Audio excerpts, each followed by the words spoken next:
Halo, apa kabarnya? Ketemu lagi bareng saya Rizky Abadi, tetangga online kamu. Di video kali ini kita nggak cuma akan bahas soal bangunan, tapi juga bahas soal nilai-nilai kebaikan, terutama pada lingkungan. Kayak apa videonya? Yuk kita lihat sama-sama.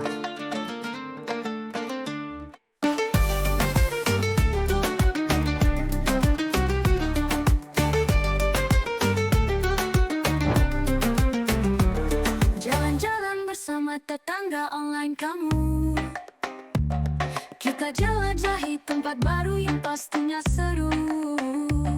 Ramadan tetangga online makin seru, lain daripada yang lain. Lain daripada yang lain. Kita jelajahi tempat baru yang pastinya seru. Ramadan tetangga online. Oke tetangga, sini. Sekarang kita lagi ada di Eko Pesantren Darut Tauhid. Dan sesuai namanya, kita tentunya nggak bahas rumah dong. Kita bakal ngebahas apa-apa yang dilakukan oleh Eko Pesantren Darut Tauhid, terutama dari sudut pandang bangunan, lingkungan, dan juga nilai-nilai kebaikan. Sekarang kita kenalan dulu yuk. Assalamualaikum. Waalaikumsalam warahmatullahi wabarakatuh. Apa kabar Abudi? Siap, Kak Rizky. Kang Amis, Kang Idi. Aduh, mau izin nih kita Siap. mau keliling tempat ini nih, Eko Dengan Pesantren senang hati. Darut Tauhid. Eko Pesantren Darut Tauhid 1. Darut Tauhid 1. Iya. Emang ada berapa? Kalau sekarang ada 3. Kami biasanya menyebutnya Eko 1, Eko 2, Oke. sama Eko 3. Eko 3 sedang baru akan membangun, baru mulai membangun dari masjidnya. Oke. Di Kuningan kalau itu. Kuningan, Jawa Barat. Jawa Barat. Oh. Itu yang pakai istilah Eko ya. Tapi di luar yang pakai Eko, kita ada 26 kurang lebih. Wih, banyak. Nanti bakal diceritain lagi Siap, nih ya. siap, Dan sekarang Kang kita ada di, ini kalau dari pinggir jalan nggak terlalu jauh ya. Nggak terlalu jauh ya. Dari paling depan. Dari jalan bisa jadi ini 100 meter kurang lebih. Nah, Ya. ini di sisi paling luar terdapat masjid. Masjid. Nah, ya. kenapa masjidnya ditaruh di pinggir jalan? Nggak, biasanya kan yang suka saya temui, masjid-masjid pesantren itu adanya di tengah kawasan pesantren. Tapi ini termasuk di luar. Ya. Orang luar pun bisa Masuk nggak dengan mudah. malu-malu gitu Iya, ya. iya. Nah, gimana nih? Ya memang dari awal kami pilih setiap masjid-masjid kami selalu diletakkan di sisi terluar agar masyarakat bisa ikut bareng sholat Oke. atau ikut bareng kegiatan-kegiatan apapun yang bisa dilakukan oleh masyarakat bisa dilakukan di sini. Dan kami biasa juga mengajak mereka menggunakan masjid kami untuk kegiatan-kegiatan masyarakat yang tidak ada hubungannya sama pesantren. Mereka bisa pakai. Masya Allah. Jadi memang konsepnya ingin guyup dengan masyarakat ya? Iya, Masyarakat iya. sekitar. Untuk masjidnya sendiri nih punya luas berapa nih Pak? Kapasitas berapa mungkin?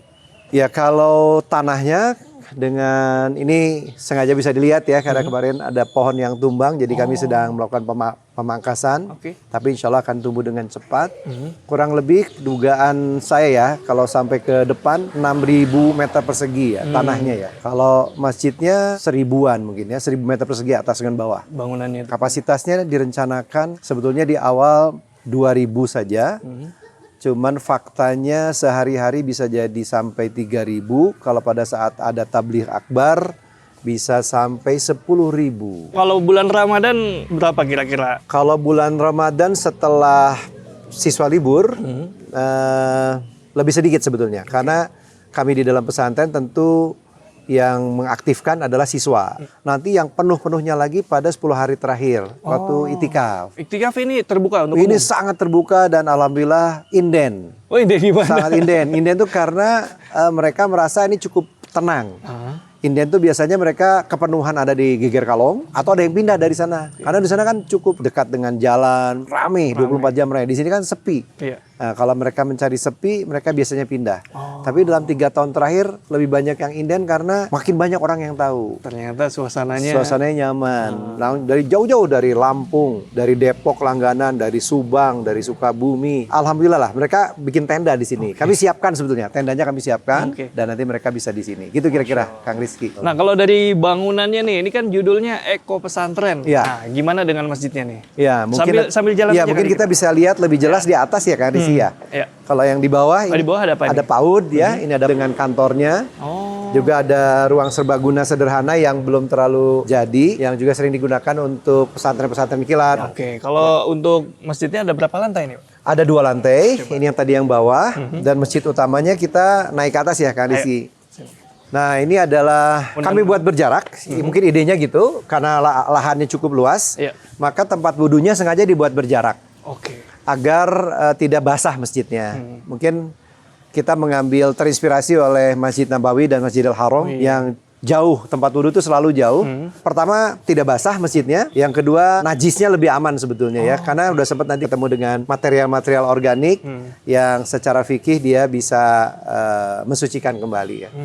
Kira-kira begitu, makanya dijauhkan. Ini yang pria, yang di atas yang wanita. Oke. Kira-kira gitu. Jadi gitu ya konsep memberi jarak ruang wudhu dengan ruang ibadah Betul. supaya itu ya, supaya nggak terlalu basah di dalam Betul. sama memberi jarak dari Betul. najis. Betul. Oh, saya baru ngeh juga Iya, itu. kita bisa lihat sebetulnya di contoh-contoh yang kalau terlalu dekat, Iya. mungkin karena keterbatasan lahan juga Iya. tidak punya pilihan. Biasanya basah langsung Iya sih, masjidnya. biasanya terasnya tuh becek. Becek, apalagi kalau karpet itu lebih susah lagi nanti Oh, perawatannya. iya. Oke, Iya. jadi apa ini memanfaatkan kontur lahan? Iya, betul. Memang konturnya seperti ini. Kami memanfaatkan kontur.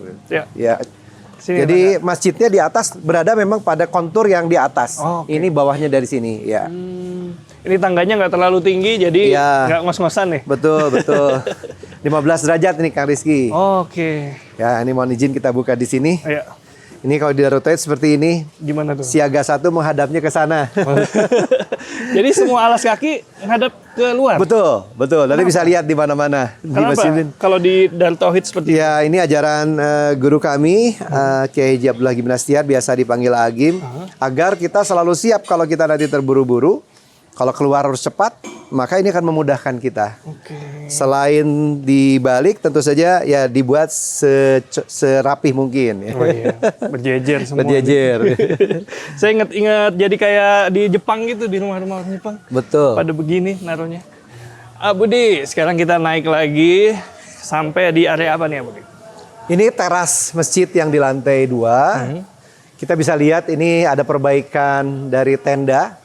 Sebulan lalu ketiban pohon. Oh, Karena itu pertama kali setelah, kalau tenda ini mungkin udah 10 tahun, pertama kali kena ya kita bongkar. Karena harus disambungnya, harus dibongkar semua. iya.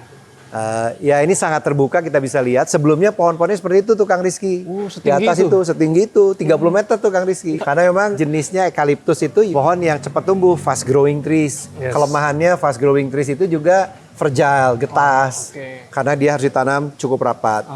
Nah dari tahun ke tahun anginnya besar. Jadi kemarin memang di bulan Januari anginnya besar sekali. Kena atap dan ya kita harus potong setinggi 3 meter saja. Insya Allah nanti dia tumbuh. Sudah mulai kelihatan tadi daun-daun yang mulai tumbuh. Oke. Nah ini biasanya terasnya di sini. Setiap tahun nanti juga pada 10 hari terakhir Ramadan. Disinilah para jamaah yang itikaf, kami siapkan tenda-tendanya, mereka akan di sini. Kalau di dalam masjid dikosongkan memang, agar setiap orang boleh datang kalau nanti tiba-tiba datang malam-malam untuk sholat. Oke, berarti Gitu, nggak Kak Rizky. digabungin per keluarga ya? Pernah kami gabungkan per keluarga, tapi akhirnya kami putuskan tidak digabung dari awal. Tapi sempat digabung per keluarga, ya. Oke deh. Lanjut tetangga. Ini kita syuting lagi belum Ramadan, jadi mungkin nanti kalau misalnya Ramadan udah jadi nih. Iya, Insya Allah. udah jadi. Ini mungkin beberapa hari lagi jadi. Ini. Oke, Iya. udah bisa iktikaf di sini berarti. Iya, silakan dicobain. Wah, seru. Seru ya. Nah, di sini kita mau masuk ke, oh ini berarti bangunan utamanya nih. Ini masjid utamanya. Ini masjid utamanya di sini. Di lantai ini. Oke, konsepnya kalau dari masjidnya sendiri seperti apa nih, Abudi? Pertama, kami ingin di dalamnya bebas kolom. Oh iya. Saya terinspirasi oleh arsitek legendaris Bapak Ahmad Nu'man, arsitek Masjid Salman ITB dan beberapa masjid besar di Indonesia, Al-Markas misalnya di Makassar. Jadi memang Pak Ahmad Nu'man, almarhum, Allah yarham, semoga Allah merahmati beliau, itu legenda arsitek masjid di Indonesia. Nah, saya waktu mahasiswa kerja praktek tempat beliau, salah satu inspirasinya adalah masjid bebas kolom, tanpa kolom. Wih. Tanpa kolom, ya beliau merujuk pada sebuah hadis, sholat berjamaah tidak boleh renggang. Karena kalau renggang nanti ada setan yang berada di antara kerenggangan tersebut. Jadi saya hampir semua masjid yang kami desain itu bebas kolom. Kecuali kalau kliennya menginginkan. Tapi kalau kami tawarkannya bebas kolom. Jadi artinya strukturnya yang teknologinya harus lebih baik. Dalam hal ini kita menggunakan pre-stress konkrit agar lebih terbuka. Dan juga kalau ada tabligh akbar, siapapun yang bicara, Agim bicara, tidak ada batas visual yang blocking the view, nggak ada view yang terblocking. Nah kalau di ini semuanya dipastikan insya Allah bisa lihat. Di atas juga sama, kenapa kita pakai kaca? Sebelumnya tidak ada kaligrafi ini. Oke. Nah, agar dengan mudah melihat. Tapi akhirnya privasinya kurang karena di atas juga dipakai untuk itikaf. Akhirnya kita berikan sedikit kaligrafi untuk sedikit membatasi visual, namun tetap dengan mudah orang yang di atas melihat kepada pembicara di depan. Ya. Susah loh bikinnya, Pak. Iya, memang jadinya lebih mahal di struktur. Semakin bentangnya lebar, kita katakan struktur bentang lebar. Semakin mahal, tapi menurut kami sepadan dengan fungsinya. Iya. Kalau semua orang menjadi setara, jamaah ini setara, semuanya bisa lihat. Kalau khotbah Jumat, kalau ada tabligh akbar, ceramah, semua orang bisa lihat. Kalau tidak kan pasti ada yang nggak kelihatan. Ya. Jadi itu mungkin salah satu keunggulannya atau kemanfaatannya. Gitu kan. Keren. Ya. Dan sekarang kita udah di dalam area masjid. Ya. Lantainya saya lihat pakai material apa nih kayak? Ini bambu. Saya kira granit motif bambu. Ini bambu buat sendiri nih Kang Rizky. Oh gimana nih Pak? Jadi bambu bukan palupuh, kalau pernah dengar palupuh di lantai-lantai tradisional. Jadi bambu diurai menjadi seperti ini. Kalau ini bukan, ini bambu utuh, kita bagi ketemu dengan sampai masing-masing 2,5 sampai 3 meter. Kita rapatkan berupa bilah-bilah bambu, kemudian kita pasak menggunakan pasak bambu. Kemudian kita tekan, kita padatkan, kita press, baru kita rapihkan ya. Disugu, bahasa Sundanya disugu ya. Setelah diawetkan, mungkin kata kuncinya saya lupa. Bambu itu harus diawetkan. Diawetkan supaya apa? Diawetkan agar dia bebas dari rayap. Ya, tidak ada rayap yang masuk ke situ, tidak mudah juga busuk selama dia tidak diekspos ke matahari dan hujan secara terus-menerus. Kira-kira begitu. Ini kan ada matahari yang langsung dari atas. Kalau siang hari kita bisa lihat sangat terang benderang di sini. Jadi orang mau baca Quran, baca buku siang hari sampai sore hari sebelum maghrib nggak perlu pakai lampu. Ya, dan ini penghematan yang luar biasa dari listrik ya. Ini kita jam 10 nggak ada lampu nyala ya? Iya, betul. Nggak ada kipasnya juga. Iya. Jadi eko masjidnya juga itu ya. Salah satunya Salah satunya di masjidnya ramah lingkungan, tetangga nyaman bener nih. Tadi Abudi juga ada cerita soal tagihan listriknya. Iya, ini menarik ya. Iya, jadi pembuktian ramah lingkungannya bukan cuma soal material ya, tapi juga soal apa? Betul.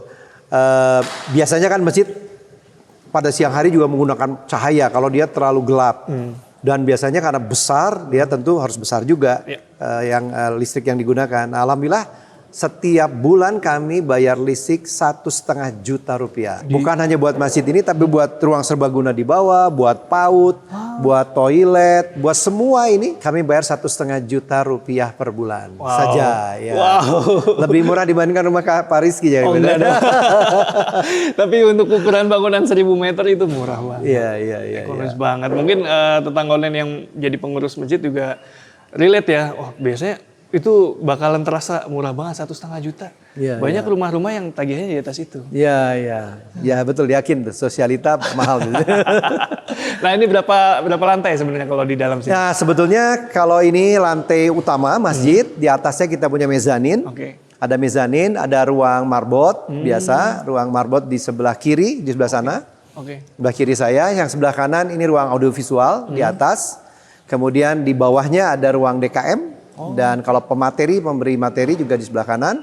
Di sebelah kiri ini ruang VIP, tempat transit apabila guru kami Agim hadir di sini. Pada saat beliau ada di sini, beliau beristirahat di sini, transit di sini. Nah, nanti kita bisa lihat di dalamnya juga ada kelengkapan, biasa ada kamar mandi, bisa kami lihatkan. Boleh kita lihat? Boleh. Ini sambil dibuka, dua-duanya bisa dibuka. Cakep. Dan ini sebelum kita masuk ke ruangan-ruangan, kita habisin dulu nih terbukanya. Jadi di depan, di bawah mimbar ini ada kolam. Iya, betul. Gimana konsepnya nih? Satu, air tidak bisa dipisahkan dari Islam ya. Melalui wudhu selalu harus menggunakan air, kecuali kalau memang tidak ada air. Selain beberapa prinsip kemanusiaan lainnya lah, 70% dari tubuh kita air, negara kita juga 70% air. Kita bisa tahan makan beberapa 1 minggu sampai 10 hari, tapi kita nggak bisa tahan kalau kita nggak bisa dapat minuman. Dan air punya sifat natural yang menenangkan. Semua kitab suci yang saya ketahui selalu menggambarkan air di surga-surga mereka. Dan rupanya ini penarik yang sangat luar biasa tuh anak-anak. Anak-anak sering sekali datang ke sini, main di sini, ngeliat pura-pura jatuh ya, atau jatuh beneran karena dia ingin main dengan ikan. Termasuk berbagai macam kenakalan-kenakalan santri-santri kami yang juga ngambil ikan untuk digoreng dan dibakar. Akhirnya ketahuan. Kira-kira gitu, ya. Iya, iya. Berarti kalau dari fungsi itu kan tadi filosofis ya. Kalau Iya. dari masjid secara bangunan ini fungsi ada kolam di depannya ini apa? Menenangkan ya, menenangkan. Karena dia cukup besar size-nya, sehingga ini dalam 3 saf itu masih bisa lihat. Apalagi kalau hanya sekedar ada kami katakan mentoring, ya holakoh itu mereka bisa lihat. Oke Pak, kita mau Siap, lihat boleh lihat ruang-ruangannya. ya. Ini ruang transit VIP ya buat pemateri, khususnya guru kami kalau datang ya sederhana saja. Iya. Beliau mungkin beberapa jam, 2 jam di sini. Ya biasanya sebentar.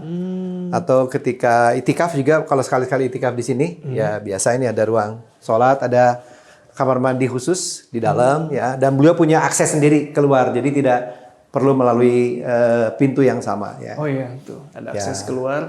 Ya. Ini untuk kamar mandinya Iya. di ujung. Proper ya. Iya. Bukan yang mewah tapi proper. Iya. Fungsinya dapat. Iya, iya. Kami punya konsep kalau di kamar mandi kami harus selalu sangat mudah dibersihkan, harus sangat mudah dibersihkan. Jadi kita walaupun pendekatannya alam, karya-karya arsitektur juga yang kami rancang alam, begitu ketemu kamar mandi harus sangat mudah dibersihkan, sangat low maintenance, materialnya tidak licin, tapi juga mudah dibersihkan. Jadi tidak ada konsep-konsep misalnya resort di dalam kamar mandi, kayu, bambu masuk kamar mandi, batu alam, apalagi batu alam, karena ini akan sangat menyulitkan. Apabila ada najis misalnya, kalau batu alam, najis sulit sekali dibersihkan. Dan akhirnya itu berpengaruh terhadap sahnya sholat kita. Jadi kalau di kamar mandi kita harus sangat aman. Yang ditekankan adalah easy maintenance-nya. Easy maintenance dan tidak boleh sampai ada najis. Karena dia bisa najis yang sulit dibersihkan. Karena anak kita tidak tahu. Iya. Ya anak yang sudah umurnya di atas 7 tahun ke atas, 10 tahun ke atas, dia sudah makan macam-macam. Akhirnya jadi pipisnya menjadi najis. Sehingga kita harus pastikan dia mudah terlihat. Nggak ada istilah remang-remang, harus mudah dibersihkan. Hal seperti itu. Jadi selalu dikaitkan tentu saja dengan syarat ya, syarat sahnya sholat. Kira-kira begitu ya. Keren Pak. Saya baru dapat juga poinnya kenapa toilet-toiletnya itu walaupun bukan yang mewah, Iya. tapi ya bersih-bersih ya di sini. Iya, harus bersih ya. Itu mungkin penekanan ya. Oke. Ya tadi alhamdulillah saya sempat ceritakan di Darut Tauhid Pusat di GR Kalong 3 tahun berturut-turut kecamatannya mendapatkan predikat terbersih di Indonesia. Karena alhamdulillah santri-santri kami punya program selain membersihkan pesantren juga membersihkan tetangga offline. Oh gitu. Keren. Abu Dini selain pengurus pesantren juga ternyata arsitek loh. Makanya penjelasannya jos banget tetangga. Jos. Dan tadi ngomong-ngomong soal sederhana, terus ada budget juga di situ. Saya jadi penasaran. Untuk operasional itu budgetnya dari mana ya? Oh ya. Ini sekarang dari wakaf ya. Kalau sekarang dari wakaf, sebelumnya dari Yayasan Darut Tauhid Rahmatan lil Alamin. Jadi kami ada 4 yayasan. Ada Yayasan Darut Tauhid saja, itu yang paling lama. Itu adalah yayasan wakaf ya. Ya semua aset itu dimiliki dan dikelola oleh yayasan ini. Kemudian ada yayasan yang formal, YDTR, Yayasan Darut Tauhid Rahmatan lil Alamin. Itu pendidikan formal, mulai dari SD, SMP, SMK, SMA, sekolah tinggi, STAI, sekolah tinggi agama Islam. Kemudian ada Yayasan Darut Tauhid Peduli. Nah, ini yang LAZ-nya, lembaga amil zakatnya. Dikelolanya oleh ini, termasuk yang tadi saya ceritakan, kalau kita membantu saudara-saudara kita di Palestina, membangun masjid di Palestina, sekarang sedang membangun rumah sakit ibu dan anak khusus bekerja sama dengan Maimunah Center ya. Maimunah Center itu kami sekarang sedang baru selesai semua desainnya, membangun rumah sakit ibu dan anak di Gaza. Nah itu yang mengelolanya Yayasan DT Peduli. Yayasan DT Peduli yang mengelola sana, yang funding dan kemudian membangun juga. Kurang lebih begitu. Satu lagi yayasan yang paling baru, Yayasan Kepesantrenan. Jadi yang lebih, kalau yang tadi kan formal, dia menginduknya ke kementerian. Ada yang ke Dikdasmen, ada yang ke Saintek ya. Kalau yang STAI-nya ke Saintek. Tapi kalau yang yang kepesantrenan menginduknya ke Kementerian Agama. Jadi di sini kita punya Baitul Quran, punya pendidikan diniyah formal ya, PDF, dan PKPM ya, Pusat Kegiatan Belajar Masyarakat. Gak hafal singkatannya. Itu ada yayasannya tersendiri. Iya, menarik juga itu. Jadi masjidnya selain di dalam negeri, ada di luar negeri juga ya? Alhamdulillah. Jadi ada di ya. Gaza juga. Ada di Gaza dan di Australia, di Perth. Di Perth ya. Luar biasa. Di Alhamdulillah. Gaza. Aman tapi yang di Gaza? Alhamdulillah aman. Yang tidak aman pabrik air minum kami. Itu ya mungkin 3 bulan terakhir akhirnya dibom. Sebelumnya sih masih aman, masih beroperasi. Tapi kalau tidak salah 3 bulan, 4 bulan terakhir dibom juga pabrik air minum kami. Padahal sangat dibutuhkan air minum ya. Iya. Turut prihatin nih Pak soal itu. Nah, tadi pertanyaan saya soal tadi kan budgetnya asal sumber-sumbernya dari situ ya. Iya. Tadi udah disebutin. Iya. Nah, saya tertarik sama konsep wakaf karena saya sering dengar kalau apa namanya zakat terus amal itu Iya. saya Infak, sudah sodako, paham, infak iya. sodako udah paham lah. Tapi kalau wakaf tuh kayak gimana sih modelnya? Ya. Jadi wakaf itu sebetulnya adalah hartanya sederhananya miliknya Allah SWT. Jadi apabila kita sudah mewakafkan sesuatu, artinya sudah berpindah aset kita kepada Allah SWT yang digunakan untuk kepentingan umat. Selama ini yang paling laku biasanya wakaf itu masjid. Berikutnya setelah itu juga ada pendidikan, sekolah. Sekolah-sekolah itu juga bangunannya wakaf. Oke. Juga kuburan biasanya juga. Yaitu yang biasanya terasa laku gitu kan. Sekarang mulai semakin berkembang. Jadi Ada yang dinamakan wakaf produktif. Jadi kalau di Darut Tauhid kami punya beberapa. Misalnya kami punya food court atau pujasera kami namakan ya. Kami punya juga SMM, super minimarket ya, super minimarket SMM. Kami punya juga kios-kios yang disewakan kepada masyarakat dengan harga yang sangat terjangkau. Oke. Kami juga punya properti ya seperti gedung-gedung pertemuan, cottage-cottage juga. Nah, jadi wakaf produktif apabila dikembangkan seperti yang paling baik setahu saya adalah Mesir. Dan contohnya Universitas Al-Azhar yang sangat terkenal di Mesir. Bukan hanya bangunannya, tapi juga barang-barang di dalam lab. Semua lab mereka wakaf, gaji-gaji dosen mereka juga wakaf. Nah, insya Allah kami menuju ke sana. Dan karena itu ini juga namanya adalah kawasan wakaf. Kami namakan ini kawasan wakaf. Eko Pesantren Darut Tauhid ya. Yang di mana-mana kita namakan sana kawasan wakaf. Karena semakin banyak kita mengundang ke wakaf, dan bisa lebih beragam lagi. Tidak hanya yang sudah lazim yang kita kenal, kuburan, masjid, ya, pendidikan, tapi kita ingin berkembang ke rumah sakit, ke alat-alat labnya, ke gaji-gaji dokternya gitu. Kalau itu sudah bisa di-cover oleh wakaf, insya Allah kita akan jaya. Karena potensinya besar sekali. Besar sekali potensi wakaf. Dan wakaf itu ketika dia digunakan, maka dia akan berlipat ganda. Terus berlipat ganda ya, pahalanya berlipat ganda. Karena kemanfaatannya bisa terus mengalir. Ya, kira-kira gitu. Secara singkat saya juga tidak tahu terlalu detail, mohon maaf. Ada yang kalau dikoreksi silakan, takut salah ini ya. Menarik ya. Jadi soal terminologi wakaf itu luas sekali berarti. Iya, betul. Oke, Abu Di, kita mau kemana lagi nih? Mau lihat lantai 2-nya? Ayo kita Iya, lihat. boleh. Untuk material tangganya pakai batu alam juga nih. Iya, andesit ya. Ini sumbangan. Ini batunya sumbangan, railing yang kinclong ini juga sumbangan. Jadi sudah disumbang ya, kami tinggal pakai, tinggal Jadi nggak bisa pilih ya. Nggak bisa pilih. Ya. Ini sama menggunakan parket bambu, jadi kami namakannya memang parket bambu. Parket bambu. Ya. Dan kemudahan untuk dikontrol juga karena ini anak-anak SD, SMP masih senang main dan ribut. Nah, ya kita mudah melihatnya. Tidak ada tempat-tempat yang tersembunyi di masjid ini. Oke. Kalau secara tampilan bukan yang mewah, grand gitu ya masjid ini. Tapi ternyata fungsinya jauh lebih besar dan pemanfaatannya itu Alhamdulillah. tadi. Dan di sini di lingkungan Eko Pesantren Darut Tauhid ini nggak cuma ada masjid tentunya. Iya, ada betul. apa lagi? Baik. Ya seperti halnya pesantren, jadi pusatnya atau core-nya adalah pendidikan. Tadi ya, maka di sini ada kelas-kelas, ada supporting facilities-nya seperti asrama, boarding, toilet, dapur, gudang.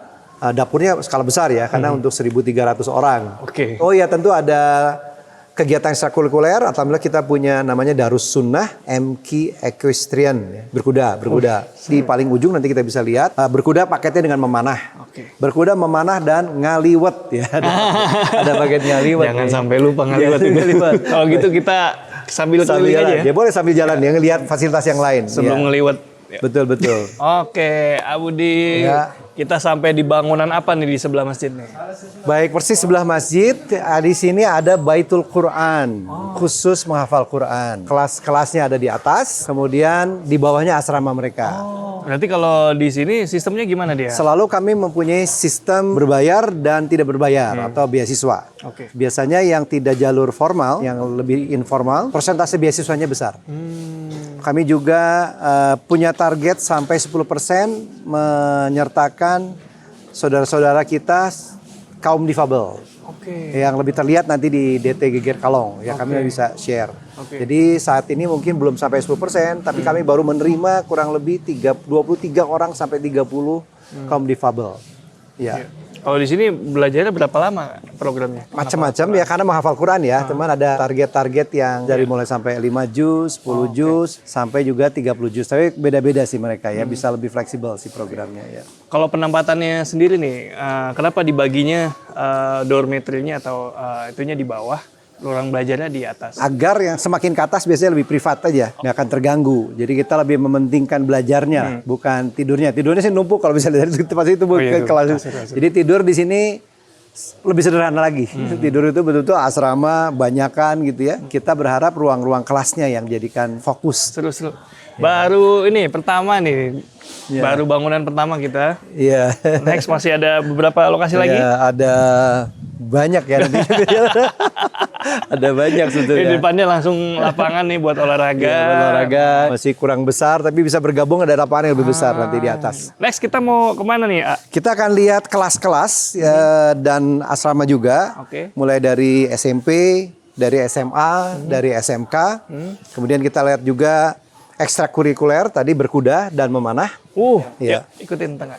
Kita lihat dulu sampai atas ya nanti ya. Oh iya. Oh ini di kanan ya? Iya. Kita di Amerika. Ini kanan terus kita. Kanan tempatnya. terus ya, di sisi kanan terus. Kenapa ini? Ngikut sunnah apa Ini gimana? enggak, ini polisinya yang bilang buat kasus gini bagusnya di kanan ya. Udah kita ikut. Ini yang baru kami beli cicil nih. Ini mungkin berapa ya? 3 hektaran kali. Dari ujung sampai ujungnya sebelah kiri. Super camp. Baru saja dibeli ya. Itu yang tertutup pengolahan sampah yang masih belum berhasil. Harapannya insya Allah kami punya kolam renang nanti. Jadi biar lengkap.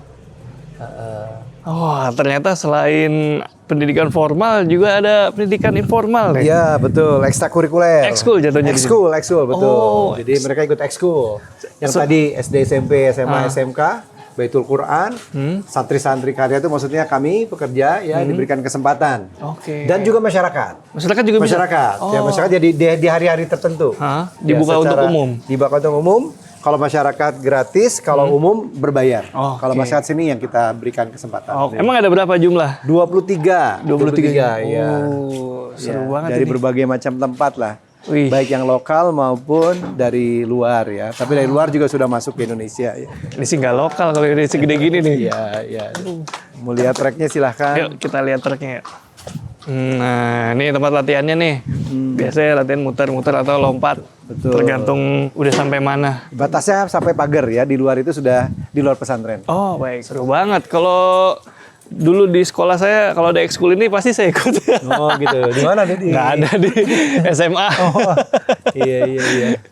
Oke, kita lanjut Kang. Kemana Ya. lagi nih? Ya ini daerah semuanya satu kawasan Darussunnah. Yang ada beberapa trek-trek ya. Ini juga buat latihan awal. Saya biasanya karena masih sangat-sangat pemula dan tidak konsisten ya latihannya di sinilah. Ada memanah juga. Oh, ada tempat latihan. Ya dan memanah juga. banyak pelatihan-pelatihan ketika digabung dengan paket berkuda juga datang ke sini. Kalau ada tausiah dari Agim khusus buat peserta pelatihan. Bahkan Darut Tauhid sebelum punya sekolah formal, kami itu dikenalnya dengan pelatihannya, namanya pelatihan manajemen kolbu. Nah, itu pernah Itu dengar saya. ya, itu dulunya itu bahkan awalnya, jadi informal kan. Oke.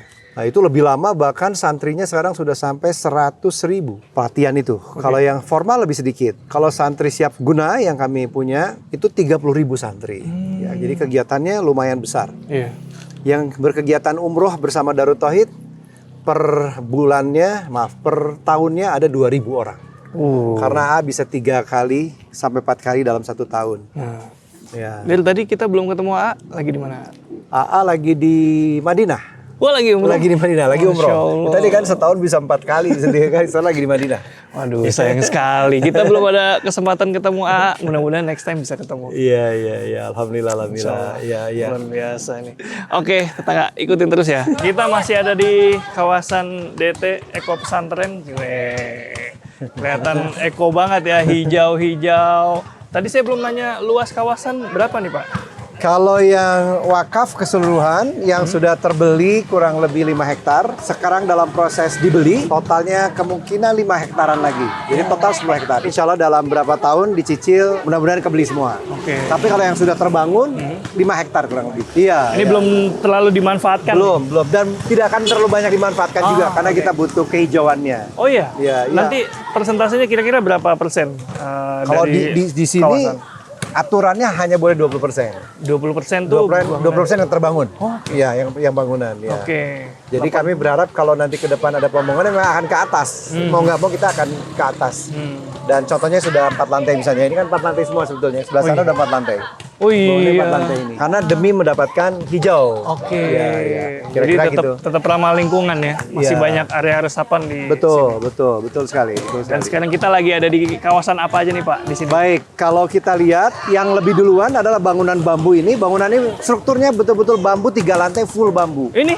Iya. Oh. Ini strukturnya bambu, ini nggak ada Coba, Pak. bajanya. Coba. Saya kira kayak cuma bilik-bilik aja. Oh enggak, ini struktural nih. Nanti kita bisa lihat dalamnya. Jadi ini kolom-kolomnya karena itu yang paling bawah bambu-bambu petung yang sudah diawetkan, kata kuncinya diawetkan. Ini ada 9 ya, ada 9 bambu. Di atasnya kemudian lantai keduanya 3 sampai ke lantai 3-nya 3 lantai ya. Itu ini strukturnya nih, struktural ini. Ini struktural. Baru lihat saya. Iya, ini struktural. Masya Allah. Bangunan tahun berapa ini? Ini kira-kira 12 tahun kira-kira ya. Udah 12 Sudah 12 tahun ini bangunan. Oke. Seperti ini. Oke. Ya. Ada treatment khusus nggak?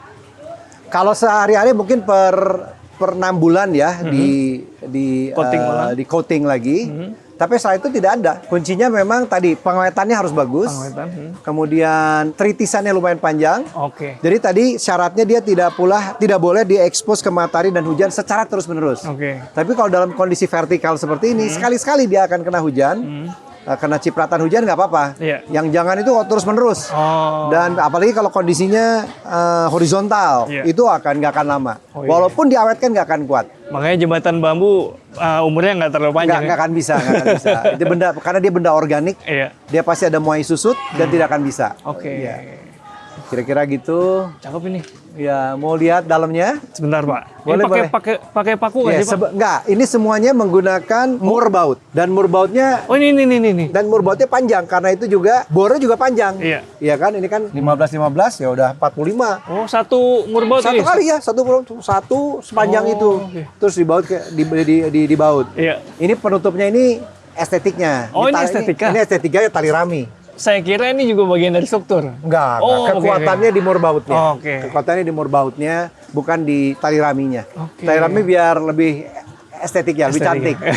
Bener ya, lebih cantik ya, lebih cantik. alami lagi. Iya. Udahlah pakai bambu alami, dikasih Kasih tali rami, tali rami. Wih, plus landscaping. landscaping.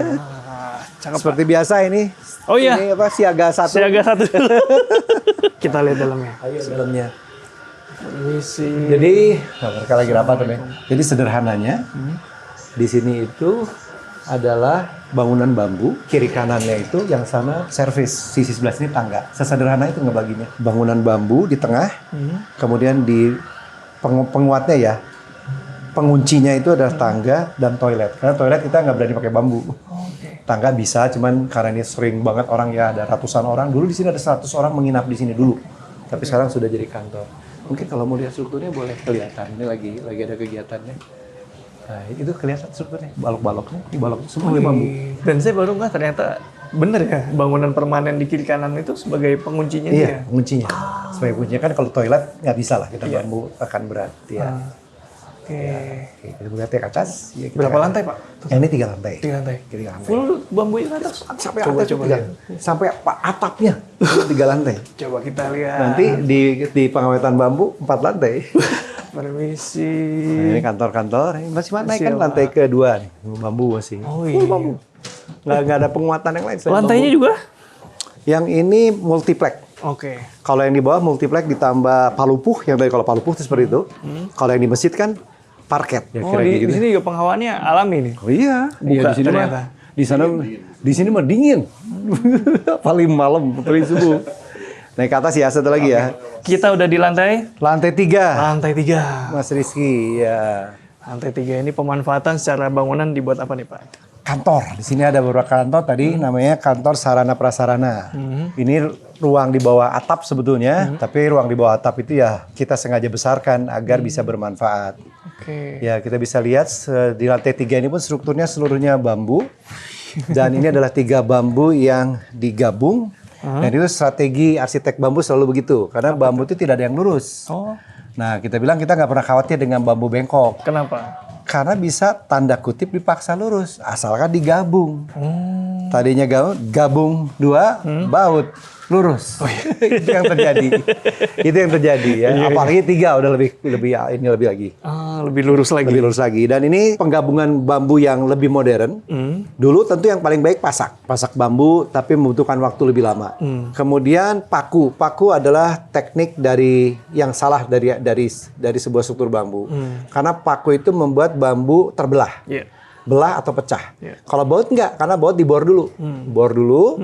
Kemudian kita kasih mur baut, selesai. Jadi kita tidak memecahkan bambunya. Iya. Dalam perjalanannya dia bisa pecah ya selalu karena dia benda organik kan, muai susu terjadi. Tapi kami tidak pernah khawatir.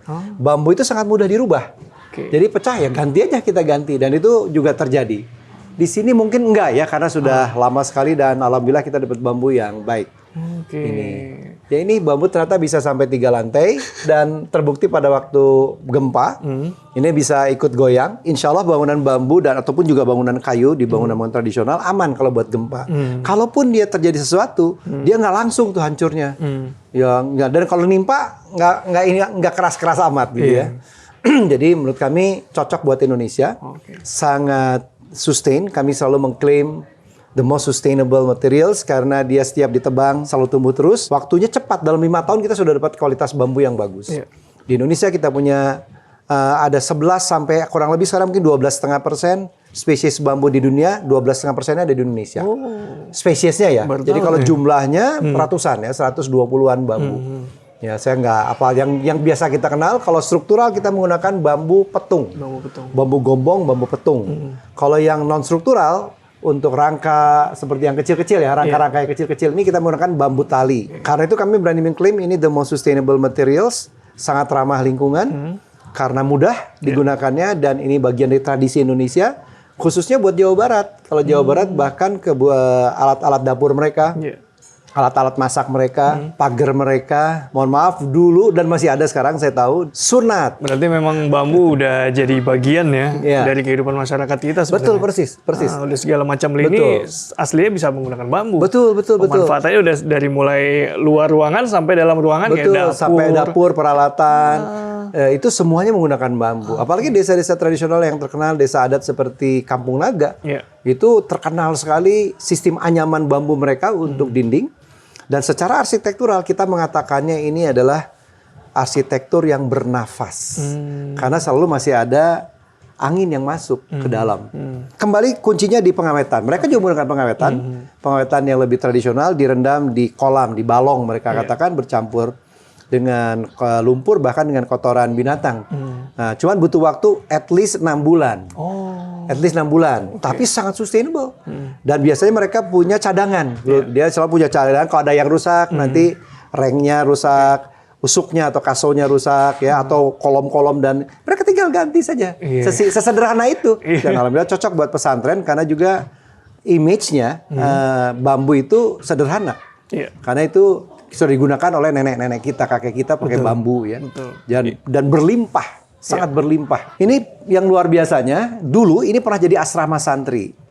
Isinya 100 orang. Kapasitas 100. 100 orang, 3 lantai bambu semua. Santri 100 orang. lari-larian itu. saya bayangin. Santri itu tidak pernah diam ya. Dan ini santri senior, santri karya diam, tenang, soleh banget begitu. Santri senior udah diem. Tapi kalau Kalem. santri ya luar biasa. Bukan hanya di asrama, di masjid juga. Tadi sudah ikut salat Jumat kan? Iya. Betul ya kan? Di masjid juga luar biasa tuh ributnya, Masya Allah. Mudah-mudahan kita berhasil lah nanti menenangkan suatu saat. Mantap. Keren ya. Siap. Saya jadi makin penasaran sama pengolahan bambunya. Bisa kita lihat ya? Kita lihat dong, boleh mau dilihat Ayo. pengawetan bambunya? Boleh. Boleh, rahasianya soalnya di situ. Oke, yuk tetangga. Ayo Pak. Ya, silakan. Permisi. Silakan, Mas Rizky. Wow, kita udah di workshop nih. Iya, betul. Untuk pengawetan bambu. Untuk pengawetan Ya. bambu. Ya. Wow, ini mentang-mentang pengawetan bambu semua di sini. Benar, dan diawetkannya di sini juga.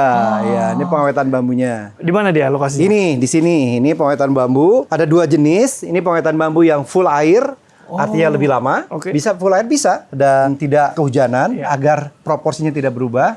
Juga tidak kepanasan. Jadi memang harus tidak kepanasan dan kehujanan. Tapi bukan berarti tidak kepanasan, nggak ada cahaya matahari sama sekali. Enggak ya, tetap bisa. Kalau segini tidak jadi masalah. Ya. Oke, ini berarti nanti terendam deh posisinya. Terendam. Ini nanti dibalik. Ini karena udah kepenuhan. Ini 1 meter ke dalam. 1 meter dari Iya, atas nih. Betul. Ini nanti dibalik. Dibalik. Berapa lama balik maksudnya? Setiap 10 hari. 10 hari balik. Jadi 10 hari selesai, ini dibalik, diambil. Yang 10 hari kita ambil. Oke. Baik.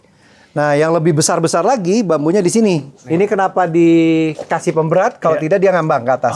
Padahal setiap bambunya sudah kami lubangi. Kalau yang ini ada boraks dan boric acid 5%. Kemudian 95%-nya air biasa. Apa ini maksud air biasa? Air mata air, air hujan, air sungai selain air ledeng. Oke. Nah, kalau di sini kita punya mata air soalnya. Kita punya mata air. Jadi direndamnya di sini. Ini Pak Fikri sudah 15 tahun kah? Ini 15. Jadi sebelum itu pokoknya. 15 tahun? 15 tahun. Rencananya mau diapain nanti? Oh, bukan. Maksudnya pengawetannya. Pengawetan bambunya 15 udah tahun. berjalan 15 itu ada tahun. pengaruhnya ke penjelasan yang tadi saya katakan boraks. Karena kritik terhadap pengawetan bambu yang cepat 10 hari ini, kita pakai pestisida kimia. Oke. Tapi alhamdulillah selama 15 tahun kami di sini, kami tidak pernah membuang pestisida kimia tersebut, yaitu boraks kan. Nggak pernah kami buang, ya kami tambahkan aja. Kami tambahkan airnya. Karena dia dengan penguapan, dia selalu berkurang, persentasenya berkurang. Itu nah hasil dari sini, tadi yang di masjid, atau yang tadi di tempatnya yayasan, itu jadinya dari sini awalnya. Dan ini sebetulnya rahasianya. Ini kuncinya harus diawetkan. Rahasia dikasih tahu, Pak? Harus. Karena kalau di kami di pesantren rahasia dibongkar. Biar semua bisa ngikutin dan bagus ya. Bagus ya, amal jariah ya tetangga. Dan itu tadi cerita soal ini kan pakai bahan kimia. Yang situ air aja. Ya. Bedanya apa nanti dia? Lama. Kalau hasilnya bagus sama-sama, cuman dia butuh waktu lebih lama. Jadi mungkin perlu dijelaskan bambu itu di dalamnya ada rasanya, ada glukosanya, manis dia. Itu yang menyebabkan rayap itu mau datang. Direndam di dalam air, kalau atau di balong, di kolam, dicampur lumpur, kotoran sapi kalau di sana, itu menghilangkan glukosanya. Prinsipnya sama tapi? Prinsipnya sama, cuman lebih lama aja. Dan lebih organik tentu saja, lebih sehat kalau hanya menggunakan air atau direndam di sungai, di balong, tapi lebih lama. Khususnya di balong, apabila dicampur lumpur, warnanya jadi agak tidak sebagus kuning-kuning begini. Dia jadi agak coklat, agak hitam, karena ada lumpur di sana. Ini semua sekecil-kecil ini semuanya direndam ini. Semuanya diawetkan. Tekniknya ada yang direndam, ada yang dipompa, sebetulnya lebih cepat lagi. Kan 10 hari ya. Ada yang ada pakai push pump. Jadi dia dikasih karet, kemudian dikasih seperti selang. Boraksnya dimasukin ke situ, dipompa. Karena yang penting masuk ke pori-pori ini semuanya. Cirinya gimana kita tahu tandanya? Netes di ujung. Di ujung bambu netes, artinya sudah masuk. Nah, dan itu hanya mungkin bisa 2 jam selesai. Ya, tapi perlu banyak alat seperti itu kan, dan lebih mahal tentu saja. Effort juga ya. Effort ya, kira-kira Dan gitu. karena permintaan mungkin sekarang belum terlalu masif, Ya. cara pengolahan yang slow seperti ini masih bisa kejar gitu. Ya mereka 20 hari kan, 10 hari direndam, 10 hari di angin-angin kami katakan, tidak dijemur terbuka. Bisa dilihat ini yang angin-angin yang kami maksud di sini. Ayo. Itu terlihat udah dibolongin semua tuh. Tadi saya kira dari depan bawahnya kafe apa itu. Tutupannya tuh. Kalau di proyek aslinya, ini jadi restoran. Iya. Ini ada di Pulau Bawah, di Kepulauan Riau. Ini desainnya konsultan dari Singapura. Cuman strukturnya dari kantor kami. Nah, kami sedang membangun satu, direktur kami juga bikin rumah bambu di Eko 2, di atas Eko 2. Di sebelahan Eko 2. Prefabrik. Jadi kita siapkan modular. Wih, Dari sini, ini sekarang dibuat oleh beliau ini. iya. Ini dua tokoh bambu yang sangat senior yang juga membuat pengawetan bambu yang saya ceritakan. Oke. Ini sudah diawetkan. Udah diawetkan ini, udah setelah proses perendaman nih. Betul, masukin ke sini, terangin-angin, nggak boleh kehujanan. Oke, dan ini udah siap nih. Udah siap, diolah. udah siap. Oke. Udah siap digunakan. Ya, seperti ini. Ini kan mengambil nih. Ini gambarnya sudah ada. Jadi ini desainnya Pak Gusti dan juga untuk rumah beliau di Eko 2, di seberangnya Eko 2. Rumahnya strukturnya full bambu. Cakep nih Pak. Kita punya konsep nantinya apa istilahnya build your own house. Tapi build your own house itu dari bambu. Jadi dari mana? Nanamnya juga dari kita sendiri. Seperti ini. Itu bambu ini bambu yang diklaim paling kuat sedunia. Tapi kami bawa bibitnya, bukan saya yang bawa ya. Bawanya dari Kolombia. Bambu apa namanya? Namanya Guadua angustifolia. Bedanya apa? Bedanya bisa diperhatikan buku-bukunya rapat. Buku-bukunya lebih rapat. Warnanya lebih hijau, nggak ada kita punya bambu hijau ini. Kekuatan bambu itu di buku-bukunya. Semakin dia rapat, semakin kuat. Oh, beda emang. Untuknya tumbuh di sini Mas ya? Tumbuh di sini. Cuman banyak durinya, saya pernah mau coba, durinya terlalu banyak, jadi agak lama prosesnya. Karena harus durinya satu-satu di ini kan. Itu nanti mungkin spesial ya. Oh, spesial bambu dengan senang hati. Treatment spesial. Iya, boleh. Nah, ini kebetulan pas lagi mau bikin rumah di sana. Jadi kita buat di sini workshopnya. Oke. Setelah jadi nanti kita kirim, baru dirakit di sana lebih cepat. Mantep Pak. Berarti ini pesantren bukan soal belajar agama aja ya, secara yang mungkin ritual gitu. Tapi juga di sini mengamalkan nilai-nilai seperti ramah terhadap lingkungan. Ya itu sebetulnya inspirasi kata-kata eko tuh dari situ sebetulnya. Kita ingin memberikan contoh pesantren yang ramah lingkungan. Mudah-mudahan makin kesana makin ramah karena banyak sekali pertimbangan. Tadi kecepatan menyebabkan kita jadinya pakai banyak pakai baja dan harus bisa di recycle dan sebagainya. Tentu bambu tidak bisa melakukan itu. Bambu perlu lebih pelan. Sekarang makin berkembang. Di Indonesia arsitek bambu semakin banyak. Yang kalah cepat adalah budidaya bambunya.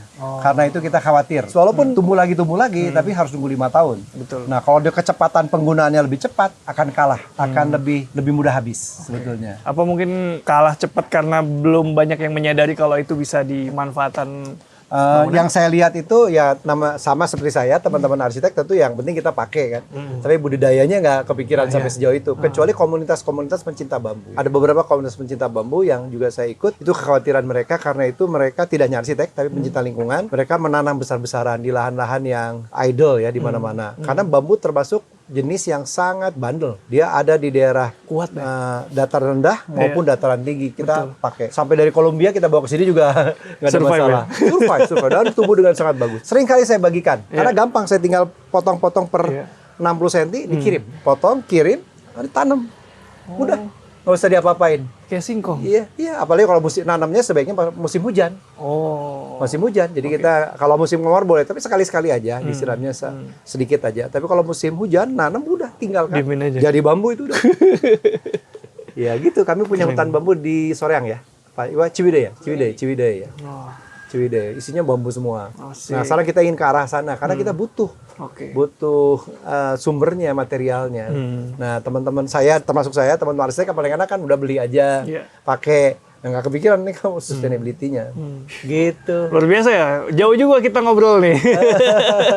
Dari mulai pemanfaatan ruang terbuka, eko pesantren sampai ke pemanfaatan bambu kayak tadi, sampai ke pembudidayaan bambu. Luar biasa. Jadi kalau tetangga online mungkin yang lagi ada di sekitar Bandung dan sekitarnya atau pengen cari inspirasi, datang aja ke Eko Pesantren Darut Tauhid. Tadi kita udah spill juga, bisa berkuda juga di sini ya? Iya, bisa berkuda. Bisa memanah. Menginap? Menginapnya belum banyak, hanya ada satu cottage, tapi bisa menginapnya biasanya kita satu paketkan. Menginapnya di cottage di Darut Tauhid Geger Kalong, di pusat pesantren Darut Tauhid Geger Kalong. Di situ ada beberapa cottage kami. Kerjasama dengan masyarakat juga ada, tapi kesini berkuda, memanah, ngaliwat kita bilang. Ngaliwat, karena suasananya masih alami banget. Makasih banyak Pak Budi udah nemenin kita keliling-keliling. Luar biasa. Ya, buat tetangga online lagi puasa nih, nonton sambil puasa, semangat puasanya. Sampai ketemu di Idul Fitri. Segitu dulu, Rizky Abadi pamit undur diri, semoga menginspirasi. Ciao.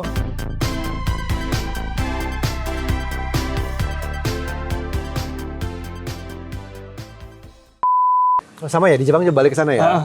Kameramen ketinggalan. Oh, siap-siap.